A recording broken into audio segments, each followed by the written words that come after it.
Hey everyone, Dr. Luke Peterson here, physical therapist with the Knee Replacement Therapist. In this episode of the Need to Know Show, we're going to go through some of the risks that are involved with knee replacement surgery.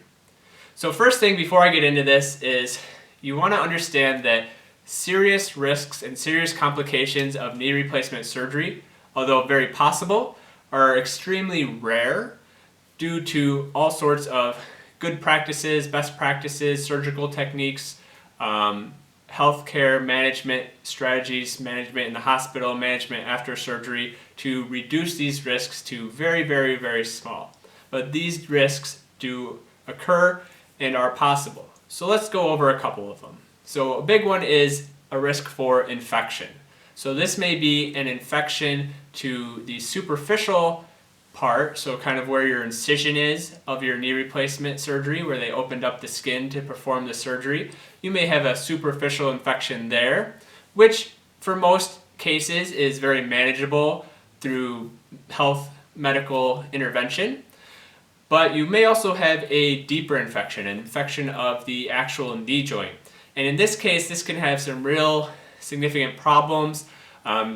A lot of management is needed to take care of this, but the good news is this is relatively low. The risk of infection is about less than 1%, so very low risk.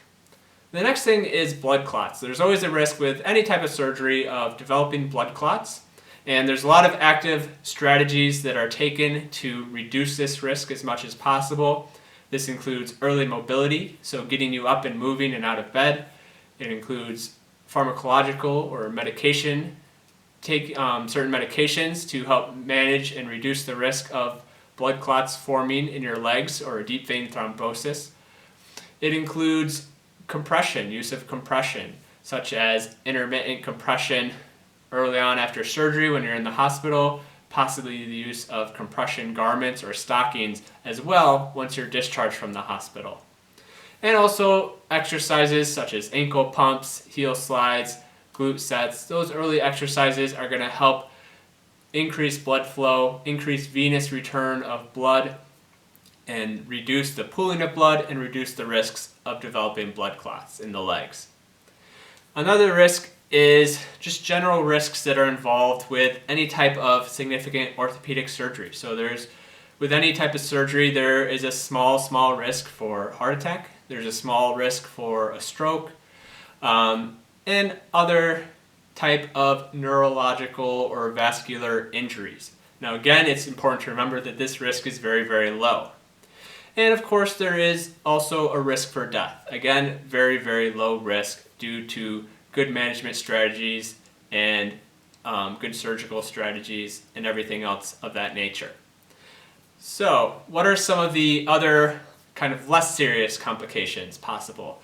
Well, you may have some nausea, some vomiting.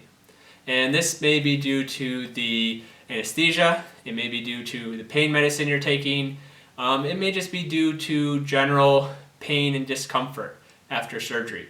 And there's lots of strategies and certain medication that can be taken to help manage that nausea and vomiting and reduce that. Another complication is constipation. So, important to drink plenty of fluids, having a healthy diet as best you can after surgery. Again, this may be due to the pain medicine. Certain things can cause this, but there's different strategies there to help manage this effectively. Now let's move forward and talk a little bit more about what are some of the complications a little bit more long term. Now that you're discharged from the hospital, what are some of the risks, some of the complications? Well, you may have some numbness, some continued numbness around the knee joint, most commonly that outside or lateral lower part of the knee can have some numbness that lasts for a long time, possibly doesn't go away completely. You may have some noises, some clinking, some clunking, different noises within the knee joint that most people is more of an irritant than actually something to be worried about or to be worried that it's causing any problems. But you may get some noises that are really, not the most pleasant thing to experience. You may have an excessively stiff or tight knee.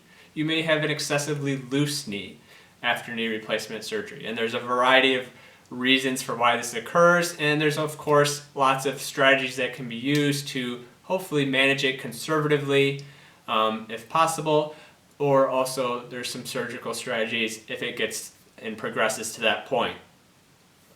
Another one, of course, a big one, is possibly pain that lasts after the knee replacement surgery. Of course, you're going to have some pain and discomfort throughout the rehab process, those first months to probably up to a year or 2 years after surgery. Of course, this will hopefully decrease in intensity and frequency over time, but you'll still have some pain and discomfort. That can be pretty normal. But we're talking about that pain that lasts after that rehab phase, pain that is significant, pain that continues to be debilitating even after having your surgery. That is possible for some folks, unfortunately.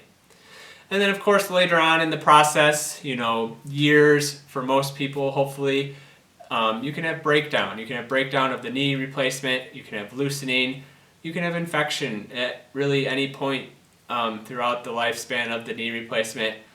And you can also have fractures that can affect the integrity of the knee replacement. So these are things that will occur, not necessarily in that rehab phase, but can occur anytime in the lifespan of the knee replacement. But again, there's lots of strategies and effective management that you can do to really reduce and limit this risk as much as possible.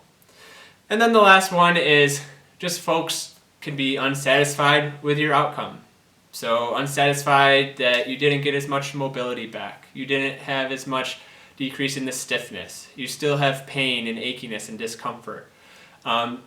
It's important to have expectations that are realistic. Expectations that although this surgery for the vast majority of people can be very beneficial and very helpful, you may still have some lingering symptoms, some lingering stiffness, some lingering discomfort. But for the vast majority of folks, you're going to have a lot of improvement, you're going to be able to do a lot more and tolerate more activity. So that's just a rundown of some of the different risks with knee replacement surgery. Again, important to remember that these risks are really relatively low, especially some of the more serious ones are very low for a variety of reasons due to good management, good surgical strategies, good acute care, hospital strategies and management. These risks are very, very low, but they are things to be aware of in your surgery and in your recovery and rehab after knee replacement surgery. I hope you found this video insightful. Be sure to leave your comments and questions below so I can get back to you. Be sure to click that subscribe button and turn on notifications so you can catch all our videos related to knee replacement surgery, frequently asked questions, preparation, recovery, the surgery itself, exercises, and everything else in between. Thank you very much for watching.